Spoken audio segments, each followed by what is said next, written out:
When my older brother invited the entire family to celebrate his promotion at the most expensive steakhouse in town, I almost declined. Ever since my husband passed away 3 years earlier, every family gathering became another opportunity for subtle insults disguised as jokes. Still, my 8-year-old son Ethan had been asking to see his cousins, so I put on a smile and accepted. The restaurant glittered with crystal chandeliers and polished marble floors. My brother arrived wearing a designer suit, his wife covered in expensive jewelry, and my mother couldn't stop praising them as if they'd become royalty overnight. They had reserved the largest private table, making sure everyone knew how successful they had become. As soon as we sat down, the waiter handed everyone elegant leather menus. I quietly looked at the prices and realized that ordering anything extravagant would stretch my monthly budget. I planned to order one simple pasta dish for Ethan and another for myself. Before I could speak, my brother leaned toward the waiter. "The steaks for my family," he said confidently. "The premium Wagyu. Medium rare." His wife smiled proudly while their 2 children excitedly discussed which desserts they would choose afterward. Then my brother looked at me. "And for them." He paused, pretending to think. "Just bring 1 hot dog for the boy." The table fell silent. "I didn't order for your son," he said with a fake smile as the waiter looked confused. "But a hot dog should be enough while our kids enjoy the real meal." Several relatives laughed awkwardly. Before I could respond, my mother shook her head. "You should have packed him something from home," she said coldly. "You know, restaurants like this aren't for everyone." I looked at Ethan. He wasn't crying. He wasn't angry. He simply lowered his eyes, embarrassed that everyone was staring at him. At that moment, something inside me changed. I smiled. "Noted," I replied calmly. Everyone assumed I had accepted the humiliation. The waiter returned to confirm the orders. I stood up. "Ladies and gentlemen," I said loud enough for the entire private room to hear, "before dinner begins, I'd like to make one announcement." Every conversation stopped. My brother rolled his eyes. "This should be interesting." I thanked everyone for coming, then reached into my handbag and placed a thick envelope on the table. "You all know Dad left behind several properties before he passed away." My mother's smile instantly disappeared. "His final legal instructions were delayed because of an ownership dispute," I continued. "That dispute ended yesterday." Now every relative was listening carefully.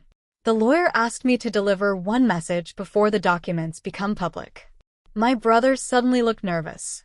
"What documents?" I opened the envelope.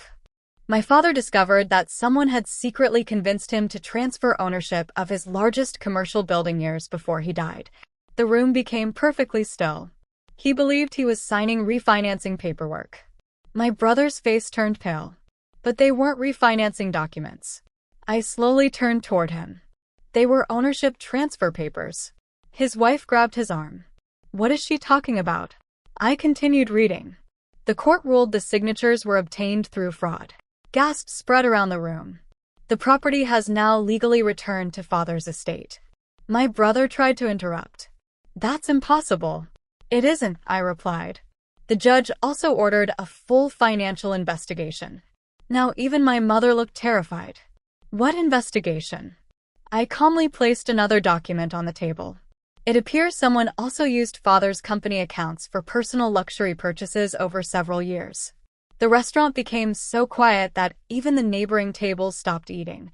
Luxury cars, vacations, designer watches, private school tuition. Everything had been paid using company funds. My brother's confident smile disappeared forever. His wife stared at him. "You told me your business paid for all of this." He couldn't answer. Then came the final sentence. "Any family member proven to have knowingly participated in concealing these transactions may also face civil liability." My mother slowly stepped away from my brother. "I didn't know," she whispered. The lawyer, who had been quietly sitting near the entrance exactly as planned, walked over and handed my brother an official notice. "You've been served." His hands shook so badly he almost dropped the papers. The expensive steaks arrived at the table at exactly the wrong moment. No one touched them. His children looked confused. His wife began crying. Several relatives quietly left the room. The same people who laughed when my son was handed a Hot dog refused to make eye contact with us. I turned to Ethan. What would you like for dinner? He smiled shyly. The cheeseburger looks good. Then order two, I said. The waiter smiled warmly. And dessert. For everyone, he asked. I looked around the silent table. No, I answered. Just for us. As Ethan enjoyed his meal, he leaned over and whispered, Mom, were you sad when Uncle laughed at me? I kissed his forehead. For a moment. What changed? I smiled. I remembered something your grandfather always told me. What's that? Never argue with people who mistake money for character. Months later, the investigation ended. My brother lost the property. His business reputation collapsed, and most of the wealth he proudly displayed had to be sold to repay what had been taken. My mother repeatedly apologized, but trust isn't rebuilt with words alone. Ethan never mentioned the hot dog again. He only remembered that his mother stood beside him when everyone else looked away. Because real revenge isn't shouting across a dinner table. It's letting arrogance destroy itself while you protect the people who matter most. Sometimes the most powerful response isn't anger. It's patience, followed by the truth.